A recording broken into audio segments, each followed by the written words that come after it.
Well, we're back on this build. If you just getting along here, Jeep had a 2.5. I've got a 5.2 V8 of a ZJ and an AW4 out of a 96 Cherokee. So far, got the bell housing cut in half off of the V8 transmission. I got to figure out how to get it on that one. And yeah, pretty sure I had to go back and watch videos where I was at, but trying to get this converter to bolt to the motor and then the starter ring. So before it gets dark, I'm gonna go grab a Cherokee converter and cut the little bungs off there. I think I can use them, but we'll see. I always have a vehicle I call my junkyard dog, whatever you want to call it. Just Cherokee, no title, 2-wheel drive, but runs and drives.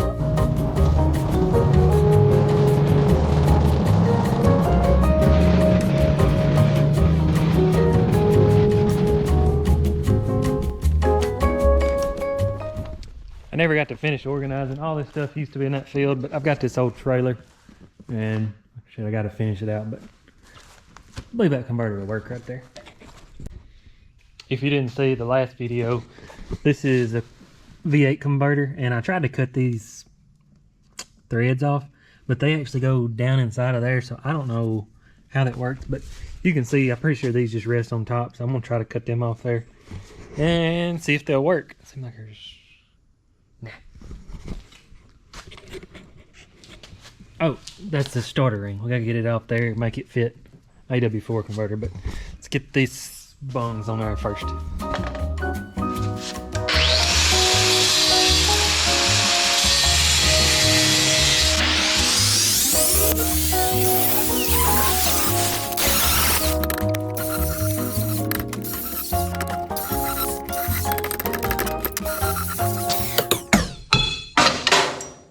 Whoops.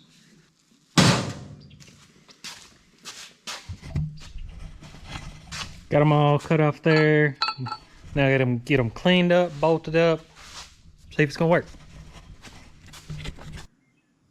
I seen that the threaded bung had like this rise part right here. So I went ahead and run the bolt all the way down, but I think if you grind it off, it'll be just fine. I wanted it to sit flat. So if you didn't see the last video, you can tell it gets really close right there. These are a little bit taller than the Chrysler bolts. And right there, the cam freeze plug. So what I'm gonna do is the little rigid part there, whatever, I don't even know why that's there. Maybe to keep the bolt from stripping off. But I'm gonna grind that off, get a little more clearance. I don't think it's life or death if it touches, but can't help nothing at all. Before.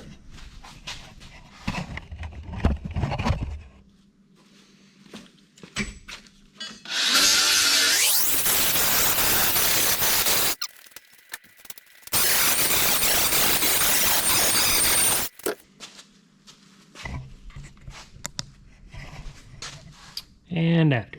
Shaved a little bit off there. Somebody in the comments probably gonna be like, now the bolts ain't gonna be balanced to the motor. I don't care. Well, if the quality goes bad, sorry, I got sparks on my GoPro. Beginner mistake. Got all the bungs, I'm gonna call them, well, are bolted up. Now I hope I'm gonna take the converter, slap it up there, maybe get like a ratchet strap or something to hold it up there tight on all of them. And I hadn't thought that far. Maybe I can get a weld from back there. I don't know. Let me get up here and figure that out.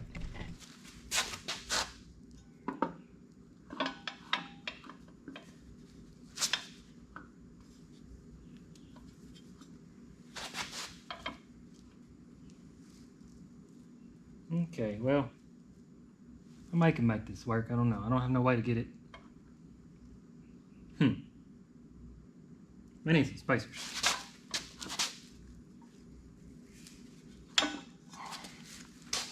So I need to space the converter.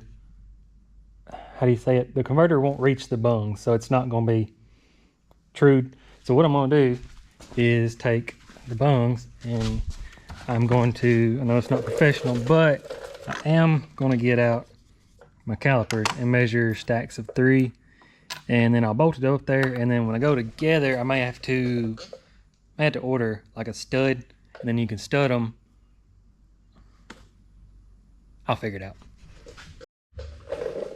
I was kind of curious this myself. Check this out. These are all the same washers. And oh, y'all probably can't read that. 183.5. And these, get them in there, 200 thousandths. And I think these is, well, these is 203. And 194. So I'm gonna mix and match and get these as close as I can.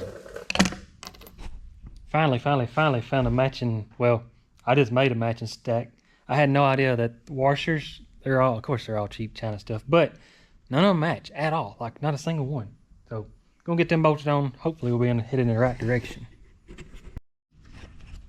Okay, so got these bolted up.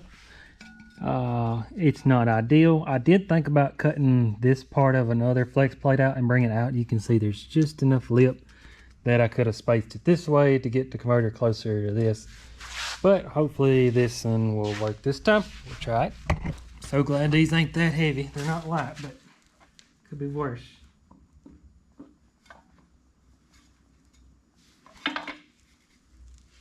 Heck yeah. Oh man, look at my pants. We're cooking with whatever you call it, Crisco now. So I'm gonna find me 4 spots, clean them up, get them ready to weld, and then tack them and keep moving in the right direction. So crazy. This is awesome. Who does this stuff?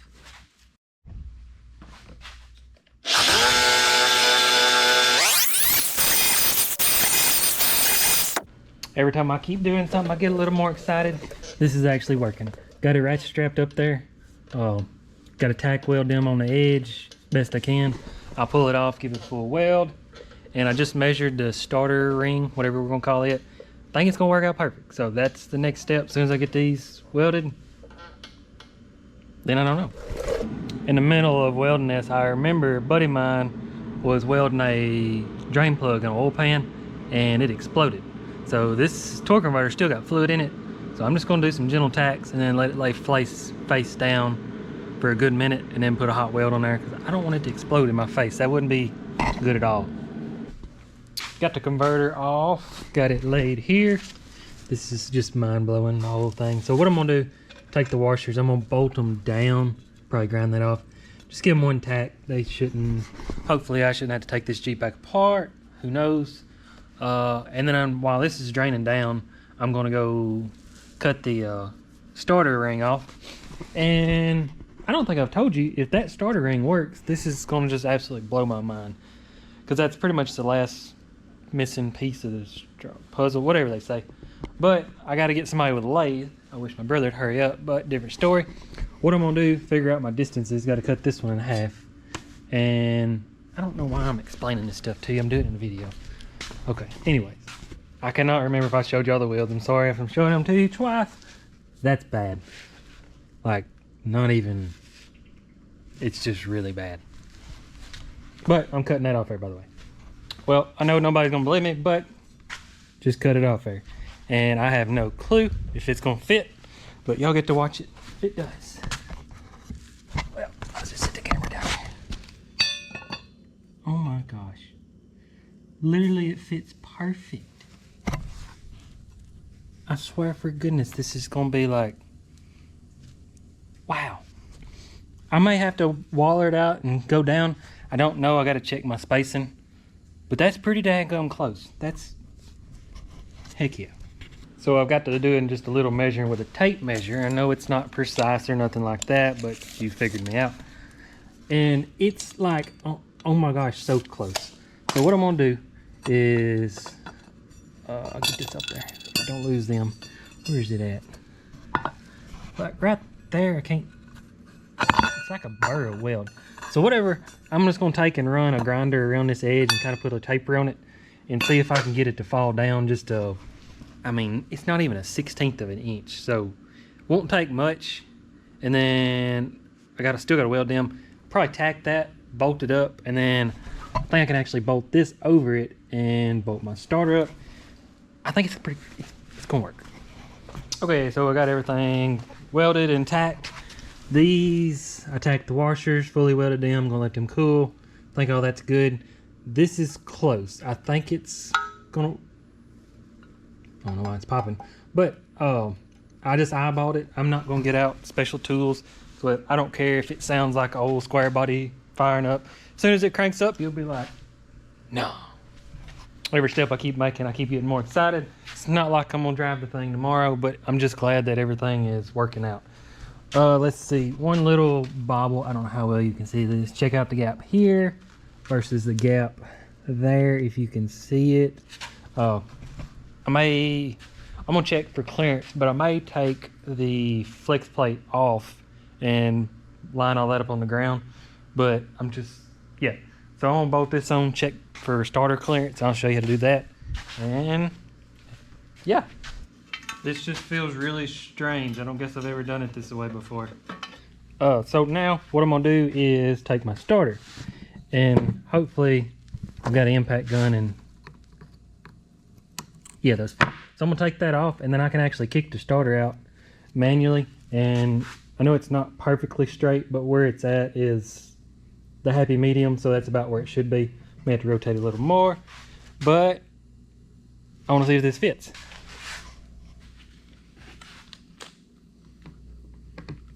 Why they use Phillips heads? Like anything, Torx or something. If you didn't know, that's what does all you starting and pushing and pulling. However, it hooks in there and then electricity pulls it back, makes contact. That's the noise you hear right there. This is awesome. Got the Bendix, whatever you call it thing, plunger. Got it pulled all the way out, which means the starter gear is all the way out. Yeah, vice versa, whatever I'm trying to say. But you can see, if the GoPro lets you, I don't know. It's perfect engagement. I know you probably can't see it, but this is freaking amazing. I love doing stuff like this, and it's all working out. It's kind of crazy.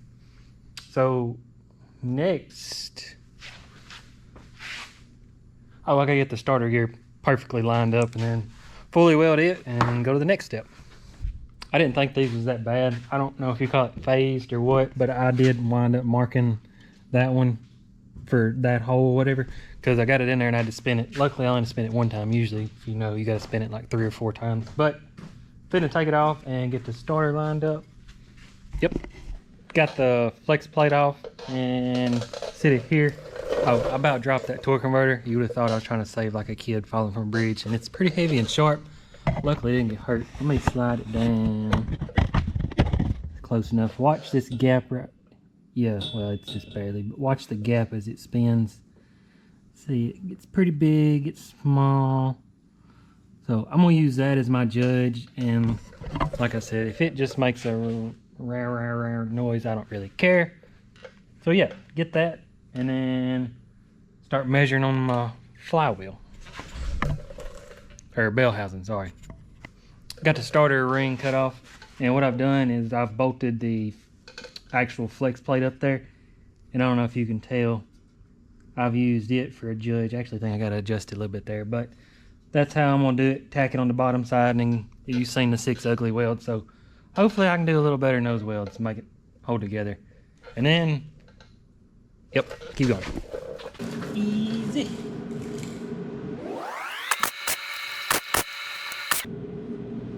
Okay, I got 3 good tacks on there. I'm gonna check it one more time and then fully weld it. I'm gonna give these some good welds, let it be cooling. Let's see. I'm gonna weld them right there.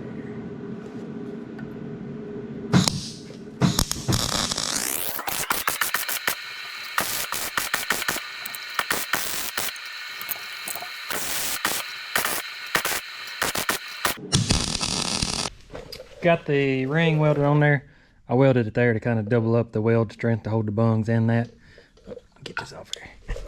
God, please.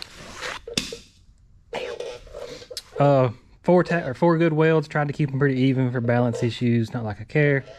Got 4 little tacks where the old bungs used to be. And I'm gonna bolt the flex plate back up and start doing some measuring. I'm gonna have to do some studying because I ain't fully thought this process out yet, but I'll let you know as soon as I do. I was bolting this up, and I always try to show y'all tricks. See the hole right there, that's not bolt hole. Usually if you look on the back here, you can always see a rust indentation spot. Makes it easier for lining it up. I'm gonna keep saying this, I know nobody probably even cares, but like this Jeep, it's been sitting here, I don't know, like a month. Like the last scene, I had to go watch it on my computer. I don't even know where I'm at, but just trying to get everything in line is being a struggle. I've essentially quit my job. Well, the one lady, she does my business cards, so I had to do that. You can see insulation, got an air conditioner, got some lights. I had this building built, but I'm finishing out and that's not my specialty, so it is taking a little moment. But as soon as all that stuff is over and everything's in play, we'll get some cool stuff going on. I was hoping to have this thing running by summertime, and getting close. So trying to remember where I'm at. Like I said, I got that one cut, and I think now all I gotta do is measure. And I got to dreaming on this. I was gonna cut it myself, but I think the guy with the end mill, since he's gonna be cutting from the inside out, I think he can just run it around. And I think it's gonna be easier for somebody with the end mill to do it rather than me wasting my time. But if I have to, I will. So let me measure out, figure out what we're doing. Okay, so what I have done is took one of these fancy measuring tools and measured from where the torque converter bolts up to the back of the block. And that's the same mounting surface as that bell housing. And then I tried my best to measure from where the flex plate meets to the back of the bell housing, and I had to support it. So all this is kind of guesswork. It's not exactly got to be true on the money, but I remember PTC in my buggy when I bought the converter, I think they said you needed about 1/4 inch from there. So I'm gonna figure that out in a second. And what I'm gonna do is figure this measurement out and add about, I don't know, about 1/4 inch, maybe a fuzz less. Because if you didn't know, and I may be completely wrong, this is called a flex plate. And I think as your torque converter builds pressure, pump pressure, it actually tries to shove towards the motor. Actually, I know it does, because like a dust shield, if you ever notice a dust shield, Chrysler transmissions, they don't pump fluid in park. So if you crank it up and don't hear the dust shield, when you put it in gear, it'll push that converter forward. And that's when you'll start hearing like a bolt rub or something. So that's what I'm gonna leave myself leeway, is I'm gonna push it back, or I'm gonna separate them about 1/4 inch. And that'll give me a gap on that. See, that way, golly, can't talk. That'll give me a gap so it can flex either way. And should be fine on a pump seal. I'm sure it can come out pretty good ways, but well, y'all probably don't care about the math. Okay, so what I've done is figured out that I don't know what I'm doing. Just kidding. It's all, yeah. So I did the measuring, and I think my math teacher was the one to say double check your work. So what I've done is, I know that right there is going to be dang near touching the block. So if you measure it, it's if you can see, about 5 1/4. So if I add the 1/4 inch of spacing that I said, that puts me right at my magic number, which is 5.75. So the next thing that I'm got a little fear of is this one's going to be 2.5 inches. So I'm worried when he cuts it that the width of it is going to fall down inside of this one. So I'm going to talk to my machinist on that one, and worst case, he can just weld me some bungs, I guess you'd say, like 4-corner bungs, mill them off, and then leave me up to filling in the gaps. So I think that's covered. I'm gonna pull the converter off and worry about, I guess you call it a pilot shaft, get those measurements figured out.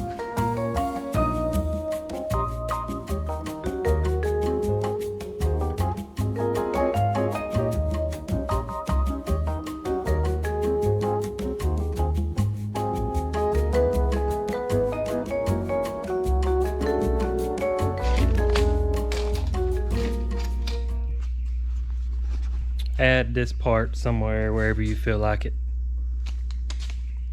Midday working, fixing to go take the bell housing, whatever, to the machine shop.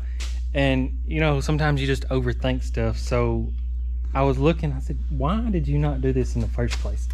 So somewhere along here, yeah, I don't know if y'all can read numbers or see the numbers, but 5.75, that was what I wanted both the bell housings to equal out to. I said, why don't you just bolt it up and then measure it? So yeah, I measured and it's 5.5. And that's exactly what I said, is I wanted to add a 1/4 inch spacing for the seal and the flex plate and all that. So 100% correct. Glad I did it. But the shaft too, now that I know the distance between them, I'm gonna pull the converter back off and make sure I've got that measurement. But yep, hope this works out. Well, I got some numbers, some gibberish. Hope my machinist can figure out what's going on here. But I've measured step, depth. Oh, it's a lot of confusion. Step, and I measured it short because I can afford to come out on spline, but I can't come back in. So hopefully he will understand that. Like I said, once I can get that part done, we can get them mated together. You know, that part is easy. I can handle that all day long. This is one thing I forgot to show you. I don't know if I'm gonna film doing this, but Wrangler, I don't know why exactly, but a Cherokee is clocked down, I guess to clear the floorboard. But you can see, I don't know why they did it on the AW4. That's kind of confusing because to my knowledge, this was never in the Wrangler. But you can see it'll be clocked down like that. Well, Wranglers, they want them clocked, you know, kind of level. So I'm gonna take this off and re-drill them. And it's hub centric on that, so even if you drill them holes out too big, it doesn't really matter. I've had to do it on some AX15s back in the day. So I think that's it for now. I appreciate y'all watching. Otherwise, I'm just doing this by myself. So, yep.